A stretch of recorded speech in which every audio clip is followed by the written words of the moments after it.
A large crowd filled this square in the heart of Paris. In the center of the square was erected a contraption known simply as the machine. It was invented by Joseph Guillotine. At around 10 o'clock that morning, a man lowered his head into the machine. The executioner, Charles-Henri Sanson, pulled the rope.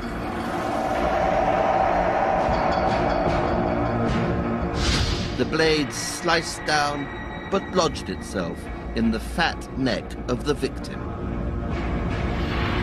Sanson hoisted the blade for a second attempt.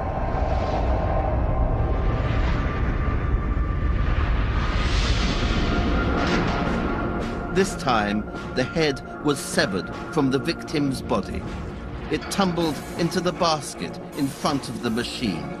A guard picked it out and showed it to the crowd. It was the head of Louis XVI, the King of France.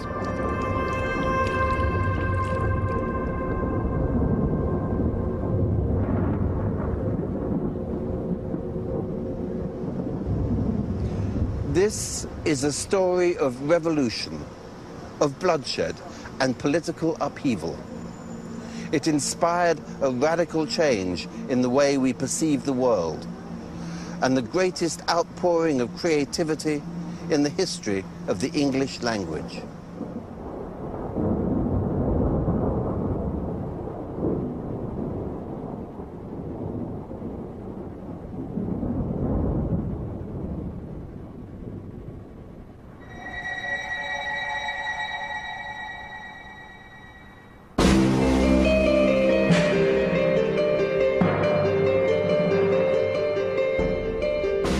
The story begins some 40 years before the killing of the king, in a world based upon the twin principles of authority and hierarchy. Only nobility and clergy had personal liberties. All others had no rights, only duties. At the heart of this old order was Paris. The Paris police force was the largest in Europe, with one member for every 545 Parisians. Those undesirable to the state would simply disappear.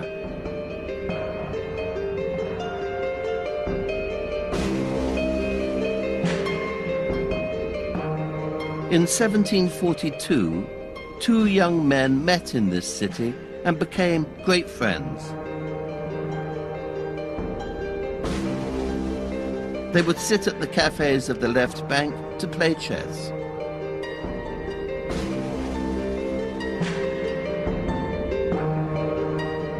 Here they had ideas that became the seeds of the Romantic Revolution.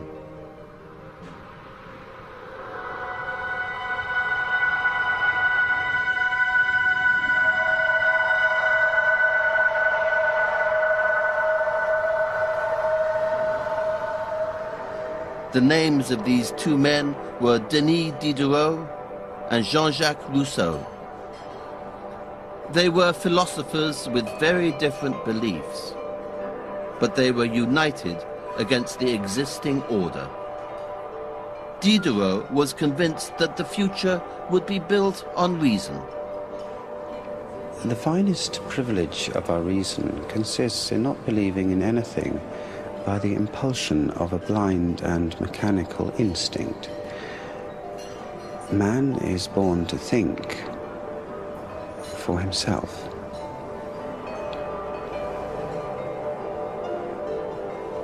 But Rousseau championed feeling over thought. He was freely emotional, plunging himself into moods of the deepest dejection and the most serene happiness. He cried openly and often. To feel is to exist. And our feelings come, most incontestably, before our thoughts. Both these men believed the system of control in France to be inhuman.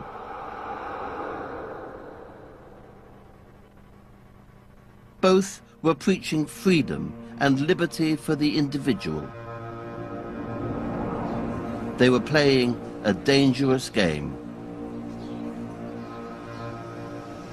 On the 24th of July, 1749, Diderot was woken at 7:30 in the morning by a loud knocking on the door of his apartment in the Rue de l'Estrapade.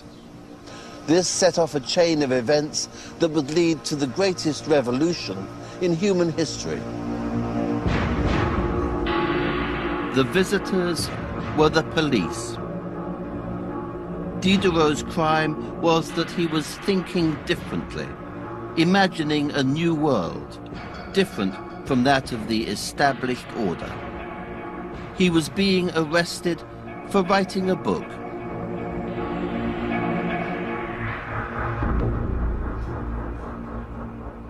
It was a great encyclopedia of all useful knowledge, dedicated to the ideas of progress and of science.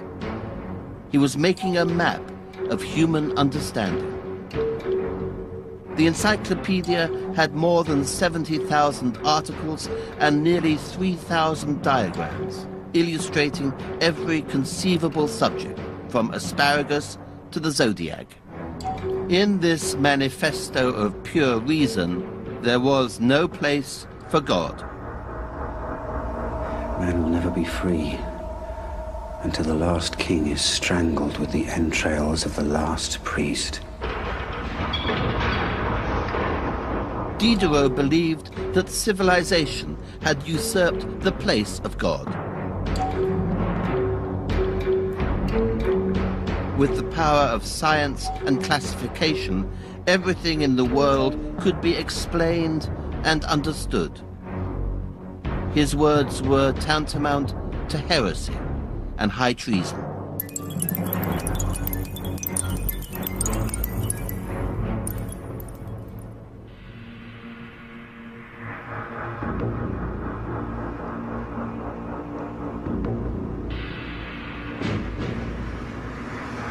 The old structure of Europe relied on the existence of a god.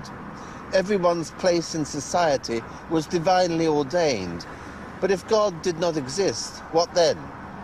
Every concept of order and of authority would be thrown into doubt. These were incendiary ideas. For the authorities, Diderot's books were the work of the devil, and he would pay dearly.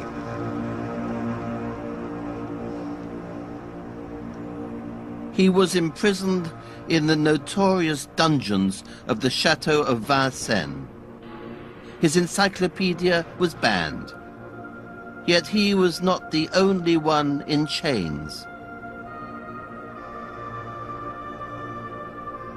One day, in October 1749, as Rousseau walked to visit his friend in his cell, he had a revelation that every human being lives their life in a prison.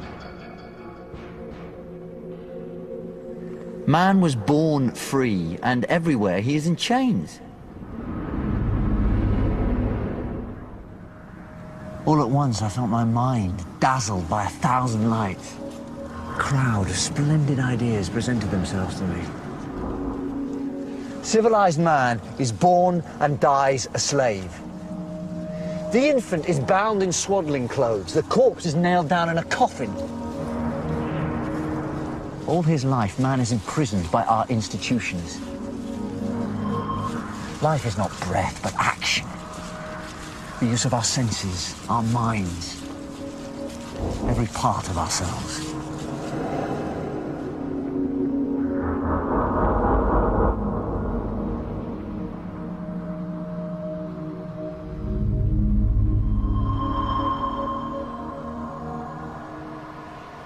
Rousseau had experienced a vision that would become the single most important inspiration of the English Romantic poets. He had seen that emotion could unlock the prison of civilized society. For him, the key to freedom lay in individual will and feeling. Rousseau believed that man in his natural state is essentially good. that science is wicked, that civilization is harmful, and that all cultures are corrupt. Nature never deceives us. It is we who deceive ourselves. Our greatest evils flow from ourselves. Man confuses and confounds time, place, and natural conditions. The more we are massed together, the more corrupt we become. Rousseau was calling for the end of civilization itself. It would not be long before he was forced out of France. The old regimes of Europe would never accept the revolutionary ideas of Diderot and Rousseau. Only a new generation could put them into practice in a new world.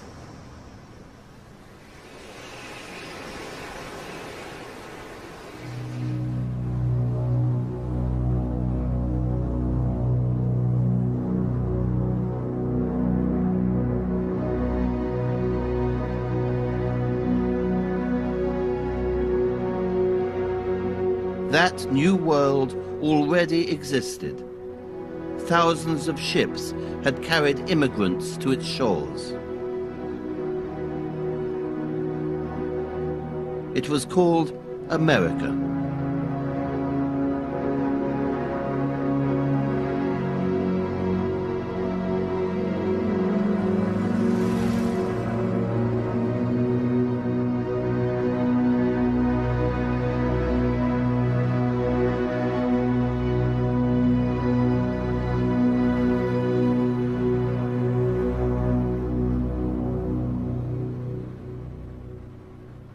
America was an experiment in living. Religious radicals and political refugees had come here to create their own communities in the wilderness. These disaffected Europeans had embraced ideas of self-government and of liberty. On November the 30th, 1774, a young English idealist arrived in America after a series of misfortunes in his old country, including bankruptcy and the death of his first wife. Once here, he became a journalist. His name was Thomas Paine. This new world hath been the asylum for the persecuted lovers of civil and religious liberty from every part of Europe.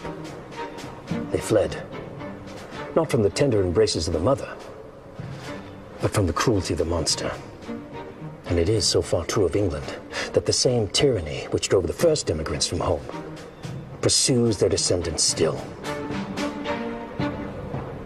Paine was one of many new Americans who reacted strongly and violently to the imposition of taxes upon them by their English rulers.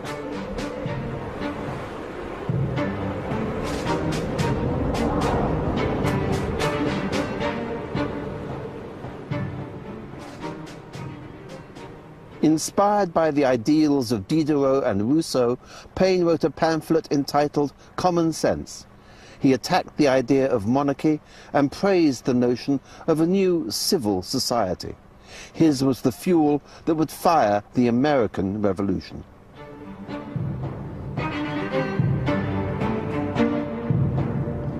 Where, say some, is the King of America? I tell you, friend, he reigns above, and doth not make havoc of mankind like the royal brute of Britain. In America, the law is king.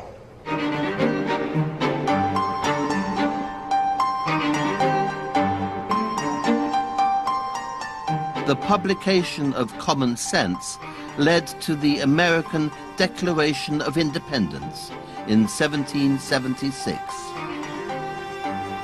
This land was on its way to becoming a nation of the free. For the first time, the people had advanced the cause of a nation without a king, without an aristocracy, without a national church.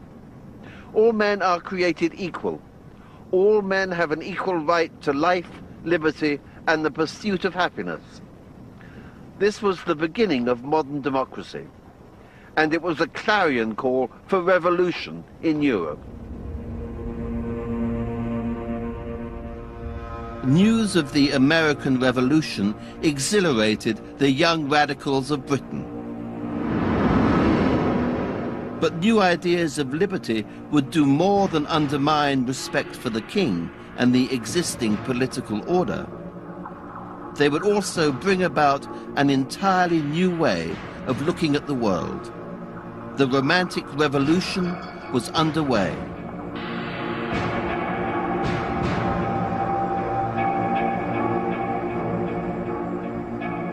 At the forefront of this revolution was a Londoner named William Blake. He saw the events in America as a great prophecy of a future world. Red rose the clouds from the Atlantic in vast wheels of blood. The King of England, looking westwards, trembles at the vision. Let the slave grinding in the mill run out into the field. Let him look up into the heavens and laugh in the bright air, for empire is no more.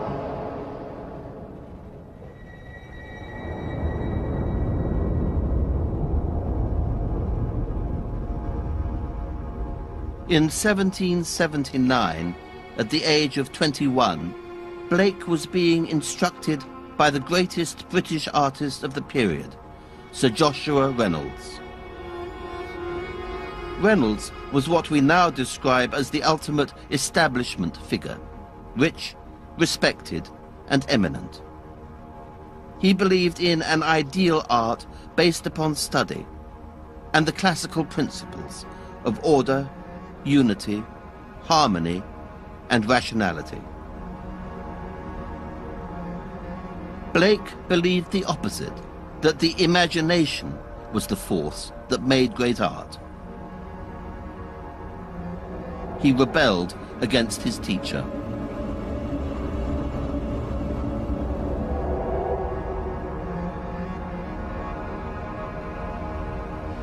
This man was hired to depress art.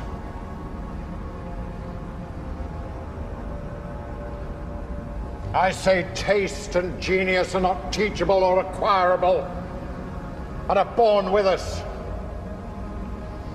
Reynolds says the contrary. Such artists as Reynolds are at all times hired by the Satans for the depression of art.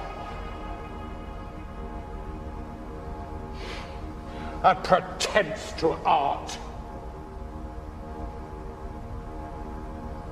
To destroy art. Blake was an instinctive libertarian who sought freedom from the system that enslaved him.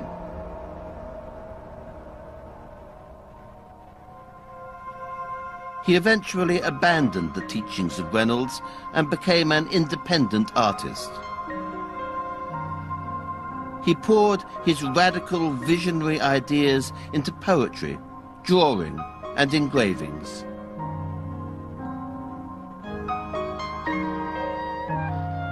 In 1780, Blake completed a design for a print that he entitled Albion Rose. It is a young man with his arms outstretched in a gesture of liberation. There is such a look of energy and exaltation upon his face that some people believe it must be a self-portrait. Blake lived in Poland Street with his wife, Catherine, and his younger brother, Robert. All three united in a life of constant financial struggle. Their home was at number 28, now home to a hairdressing salon.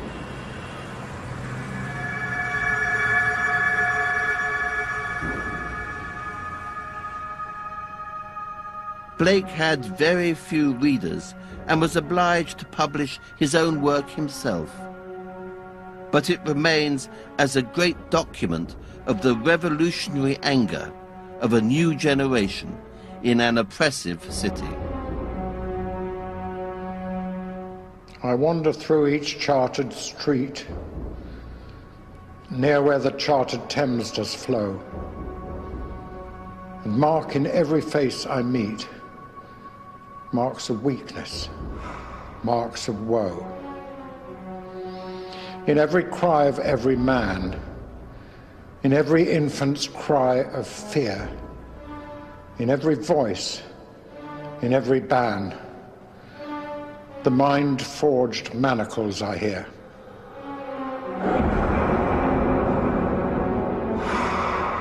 The mind-forged manacles that Blake perceived were the prisons of custom and of habit.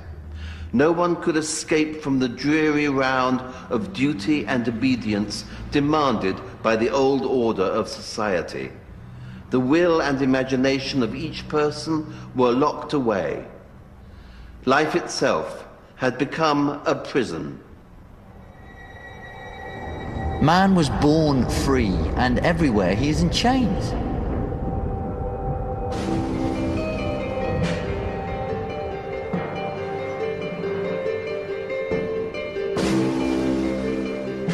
Blake, like Rousseau and Paine before him, saw human beings as shackled and chained in their daily lives.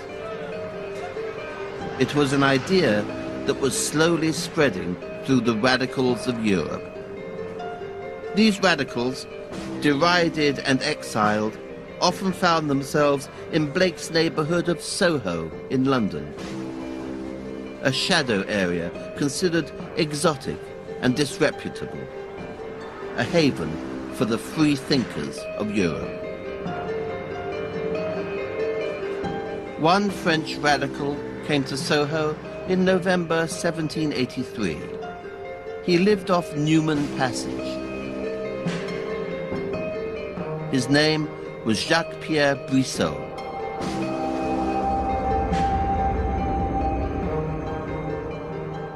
Here, he could safely publish French anti-monarchist propaganda for distribution in his native country.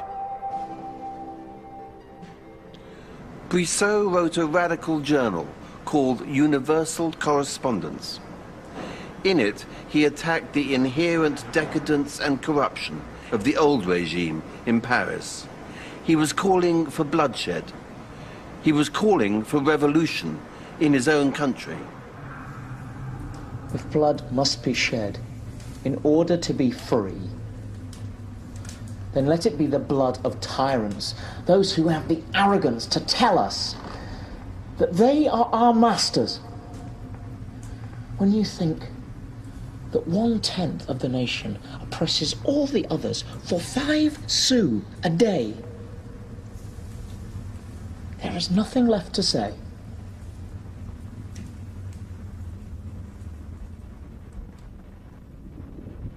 Brissot and other radical journalists firmly believed that they would bring down the French state with their words.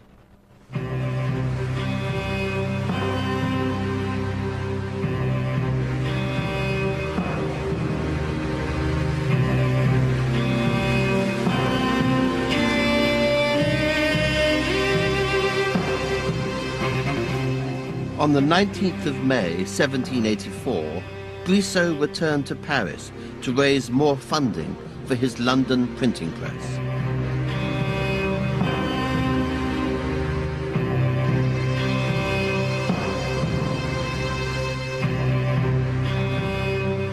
He arrived back in France full of hope. But soon after his arrival in Paris, he was arrested. He was thrown into the Bastille prison, charged with the publication of libels against the French Queen. Brissot remained in the Bastille for 2 months, but just outside its walls, the radical press of France was becoming ever more daring and ever more popular. It was these revolutionary words that would inspire the French people to seek their liberty. The people is the foundation of the state. The people is everything.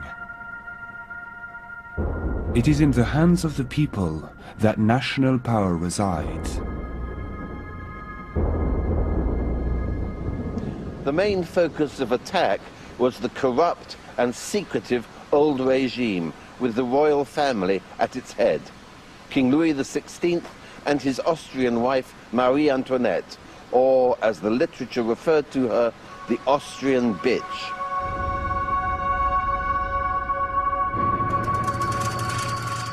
Salacious pornographic prints represented Marie Antoinette in a series of sexual liaisons with the king's brother and various court officials. The people hated those in power. Change had to come.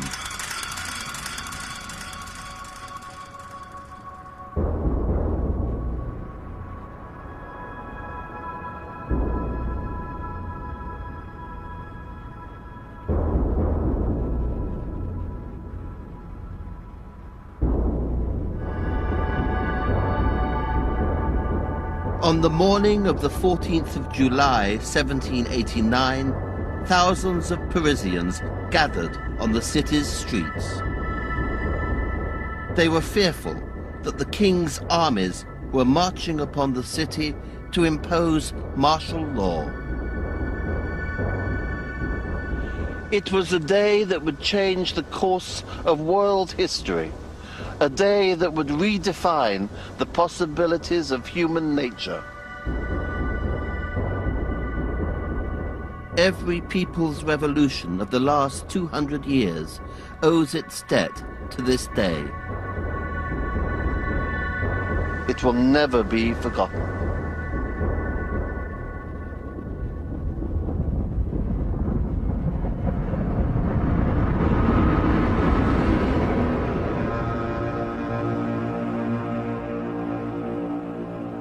On what is now a roundabout stood the Bastille, a 14th century fortress with walls 80 feet in height.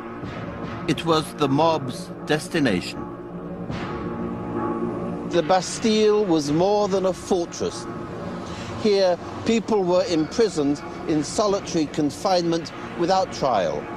Rumors of torture abounded. It represented all the inhumanity of the state which the revolutionaries were fighting to overthrow.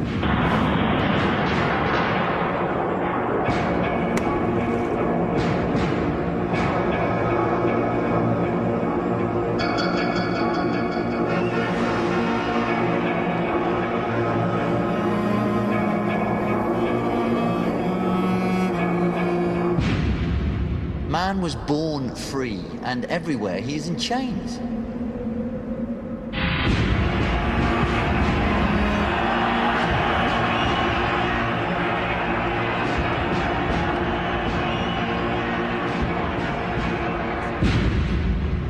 The governor of the prison had no choice in the face of such overwhelming force.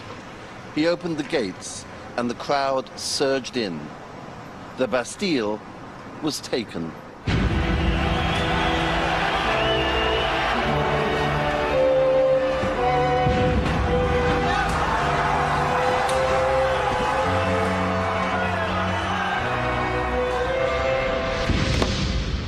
The governor was killed and beheaded.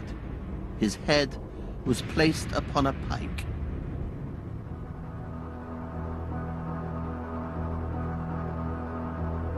After the 14th of July, 1789, Europe was never the same. Human beings were never the same. Diderot's and Rousseau's revolutionary ideas were coming of age. The individual would define the future.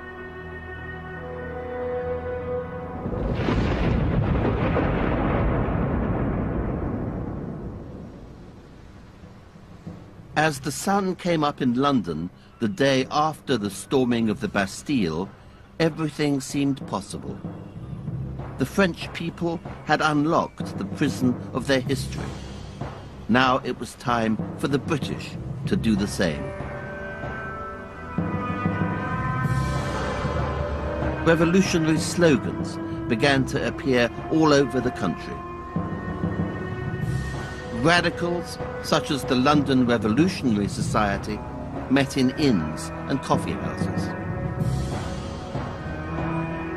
Out of this revolutionary fervour would emerge a great romantic whose writing would have a profound effect upon literature and upon our perception of human life.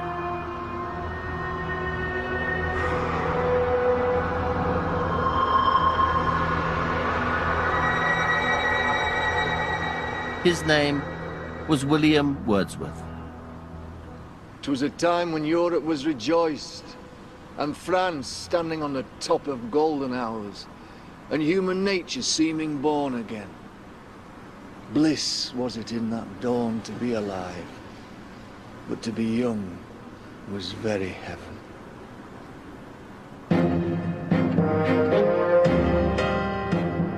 For Wordsworth, the revolution seemed one of the greatest events in history, promising the future freedom of the human race.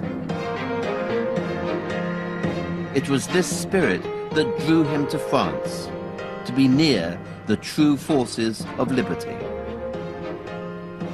His experiences of revolution would mark him for life and would transform his art. I stared and listened for the stranger's ears, to hawkers and haranguers, and hissing factionalists with ardent eyes, in knots or pairs or singles, ant-like swarms of builders and subverters, every face that hope or oppression could put on. I saw the revolutionary power tossed like a ship at anchor, rocked by storms. Wordsworth was alive to the new possibilities of life.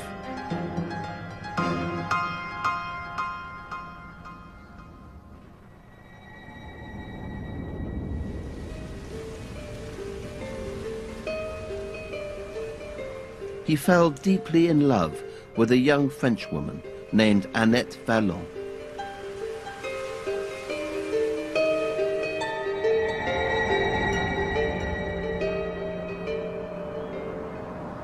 Oh, happy time of youthful lovers.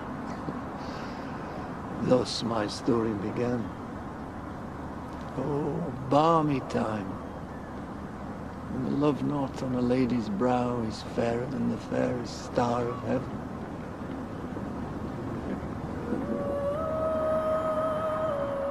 Annette gave birth to a baby girl, a child for a new age.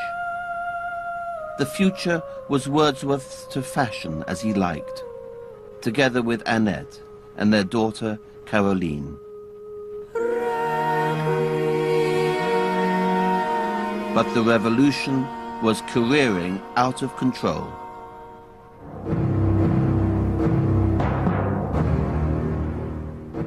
As debates raged in Paris about how French society should be reorganized, there was fear of a foreign invasion and talk of French royalists masquerading as revolutionary sympathizers.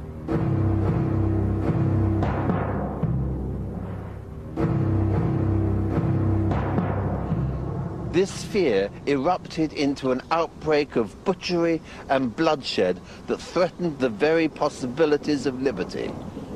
Priests and nuns were viciously slaughtered for refusing to agree to a republican oath. For Wordsworth, the savage violence would destroy all hope for a new world.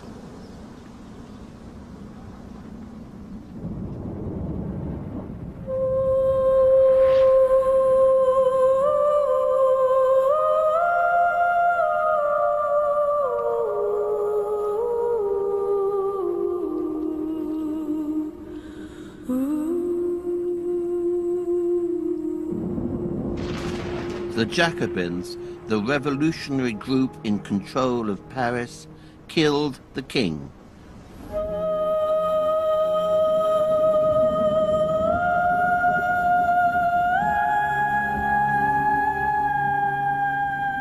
This was the beginning of the Great Terror.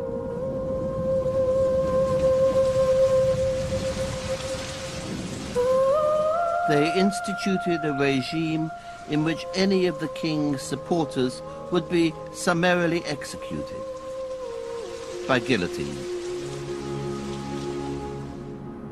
At the best, it seemed a place of fear, defenceless as a wood where tigers roam.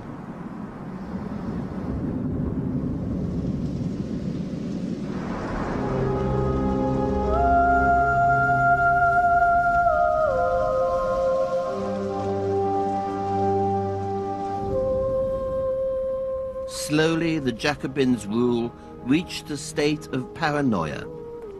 Anyone who disagreed with them on any matter would die.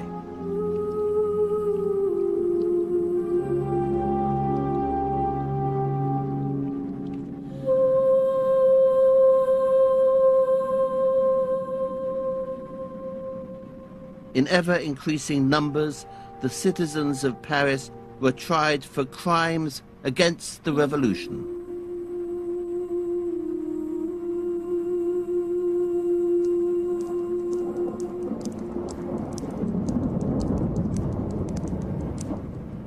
From the Conciergerie prison, hundreds wrote their last letters. Philippe Rigaud wrote to his wife. In a few moments, dear wife, I shall appear before my God. My pen is trembling in my hand and my tears cover the paper. I'm sending you the only thing that still belongs to me. It is a tuft of my hair. When you look at it, think sometimes of one who loved you well. My heart is full. I cannot say more. Farewell. Yes, farewell. The next morning, Rigaud was put in a cart called a tumbril and hauled through jeering crowds along the Rue Saint-Honoré to the guillotine.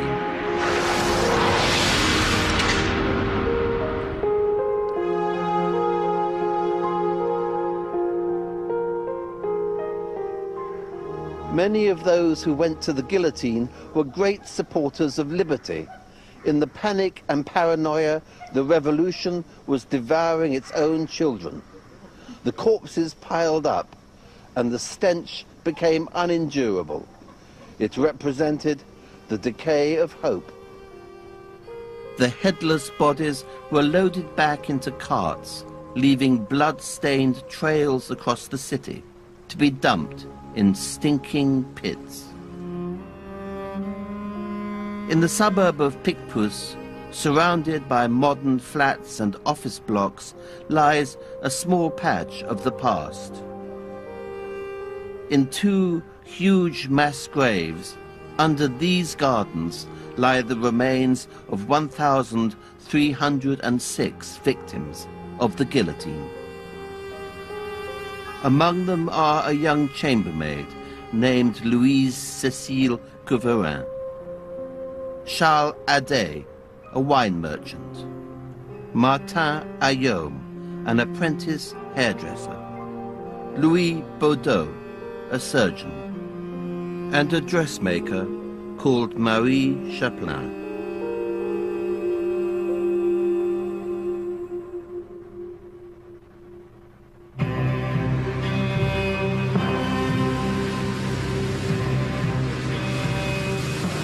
In the midst of the terror, France was a dangerous place for Britons, and Britain a dangerous place for the French.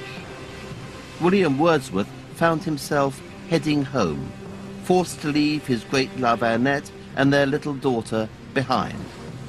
His revolutionary faith had been shaken. Wordsworth was learning a hard but salutary lesson. One man's idea of liberty is another man's idea of tyranny. Most melancholy at that time were my day thoughts. My dreams were miserable.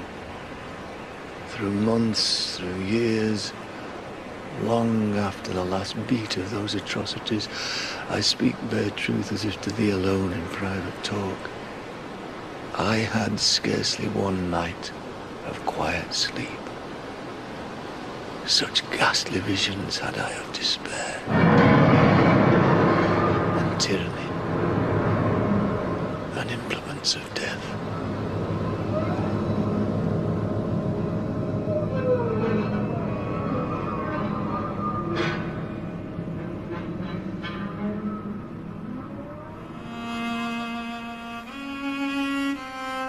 Annette wrote to Wordsworth, but the revolutionary authorities seized her letters.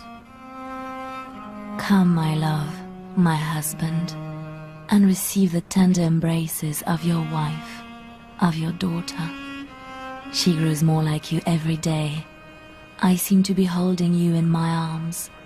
Her little heart often beats against my own, and I seem to feel her father's. These words never reached Wordsworth. He became a wanderer, looking for a new direction in which to pursue his vision. To wander without destination, to seek out new territories, was itself a revolutionary act.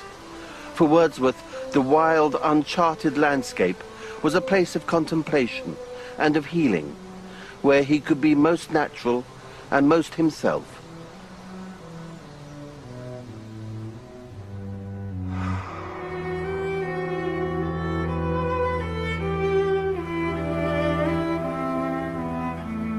But it was his encounters with the people in the landscape that restored his faith in human nature. I began to inquire, to watch and question those I met and held familiar talk with them. The lonely roads were schools to me, in which I daily read with most delight the passions of mankind.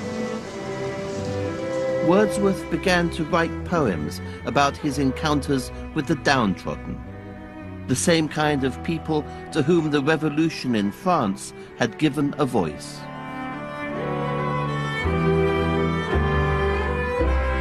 But it was another chance meeting with a man in Bristol, one August evening in 1795, that changed the course of his life.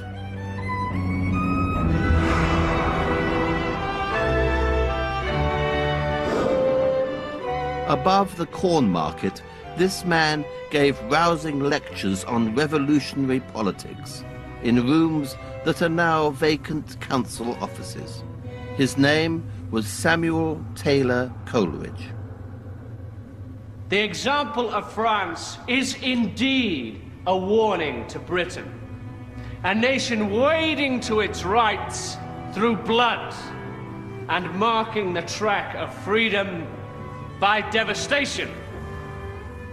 French freedom is a beacon which, while it guides to equality, should show us the dangers that throng the road. Together, Wordsworth and Coleridge would salvage the ideals of Romanticism from the chaos of the French Revolution. Wordsworth was staying in number 7 Great George Street in the centre of Bristol. He read to Coleridge one of his poems entitled The Female Vagrant.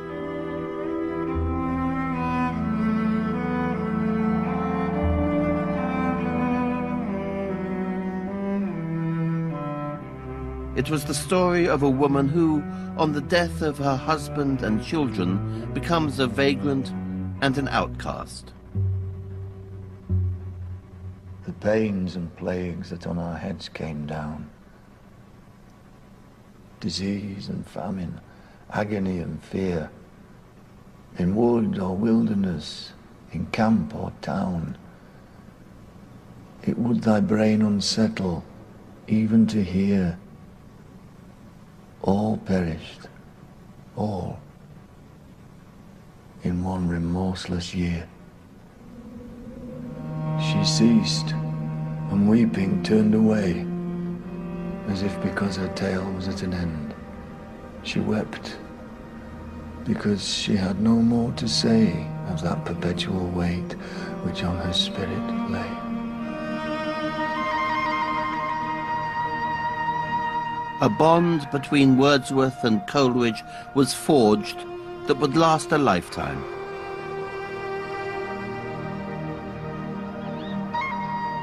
They wanted to change the world by diverting their revolutionary zeal into poetry. They moved to the Quantock Hills in Somerset. Coleridge and his family settled in the village of Netherstowey. Wordsworth and his sister Dorothy rented a nearby house, the now neglected Alfoxden. But this house is one of the most important places in the history of English literature. It is here that Coleridge and Wordsworth would collaborate on a collection of poems that would define the Romantic Age.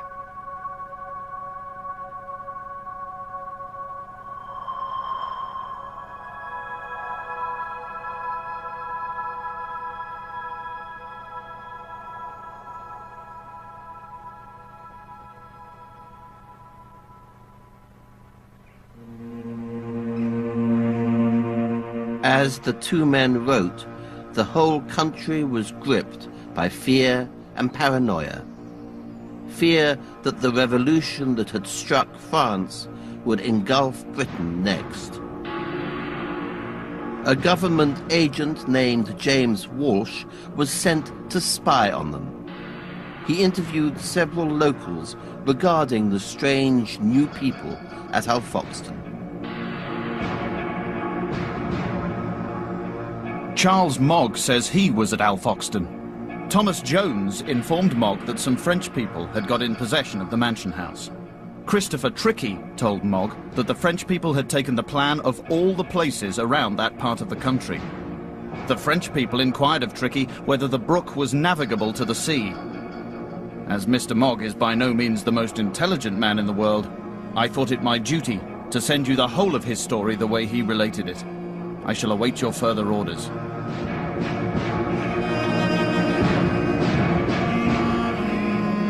The locals told Walsh that the Wordsworths had visitors late at night. They were frequently on the heights in darkness.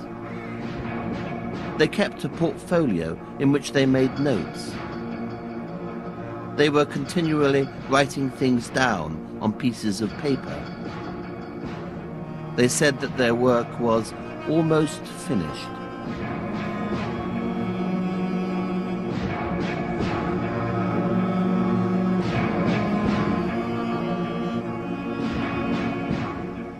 There was no evidence to arrest Wordsworth and Coleridge, but although their actions were not political in any obvious sense, their words began a revolution no less profound.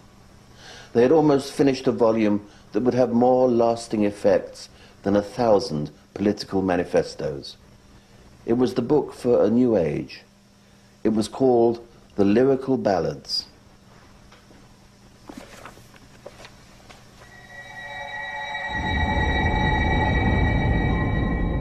Taking its name from the popular forms of song and verse, the Lyrical Ballads was a collection of intimate accounts of rustic lives told in simple language. It is a pure expression of romantic ideals. When it was published in 1798, Wordsworth and Coleridge withheld their names from it. They were proclaiming a new poetic faith, which they believed to be beyond individual authorship. A neighboring farmer who had been forced to sell off his animals to feed his family became the subject of one poem called The Last of the Flock. In distant countries I have been, and yet I have not often seen A healthy man, a man full grown, weep in the public roads alone. This lusty lamb of all my store is all that is alive. And now I care not if we die, and perish all of poverty.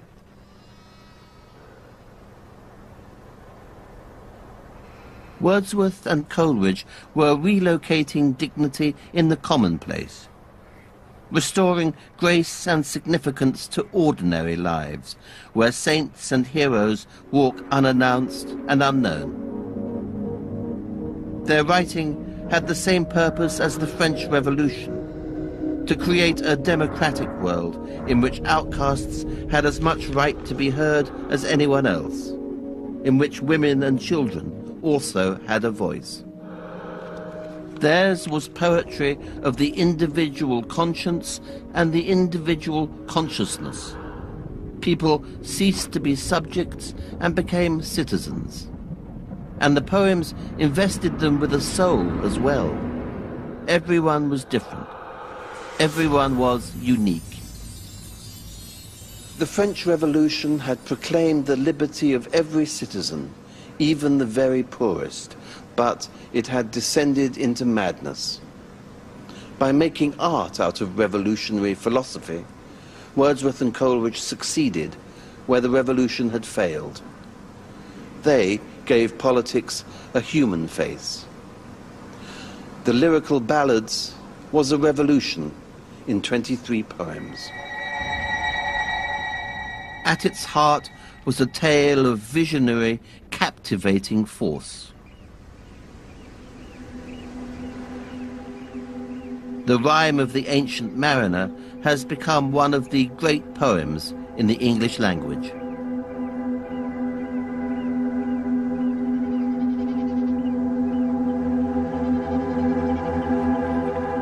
During a visit to the harbour town of Watchet, Wordsworth conceived the idea of a mariner who shoots an albatross. Coleridge began writing out Wordsworth's story and soon took over the narrative.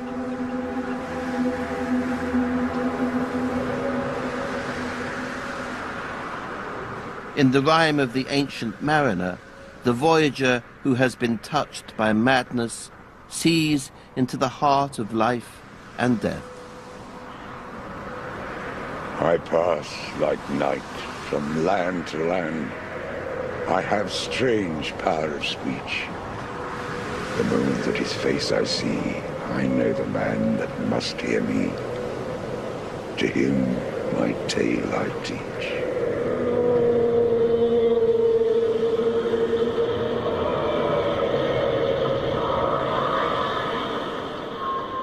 In the poem, the ancient mariner's ship is driven off its course towards the South Pole. The ice was here, the ice was there. The ice was all around. It cracked and growled and roared and howled, a wild and ceaseless sound. At length it crossed an albatross. Through the fog it came. As though it were a Christian soul, we hailed it in God's name. But then the ancient mariner commits an arbitrary and irrational crime. God save the ancient mariner from the fiends that plague thee thus.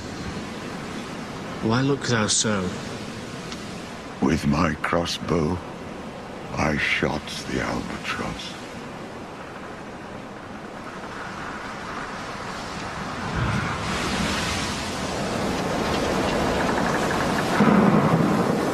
As a result, the ship is pursued by phantoms that destroy the rest of the crew.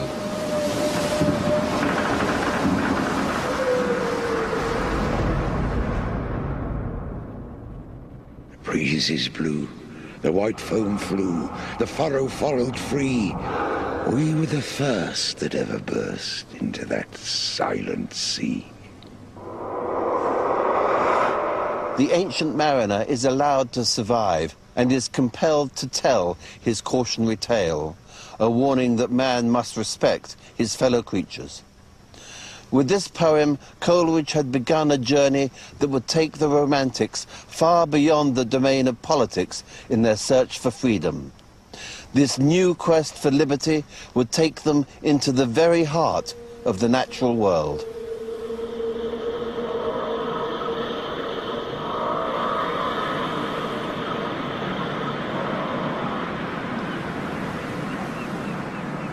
Alone, alone, all alone. Alone on the wide, wide sea. And Christ would take no pity on my soul in agony. So many men, so beautiful, and they all dead did lie. And a million slimy things lived on. And so did I.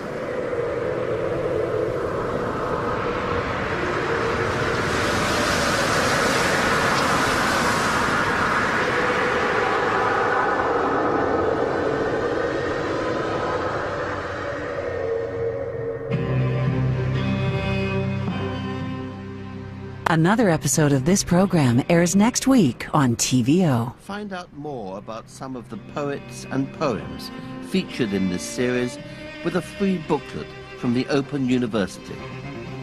To order, call 0870 900 0311.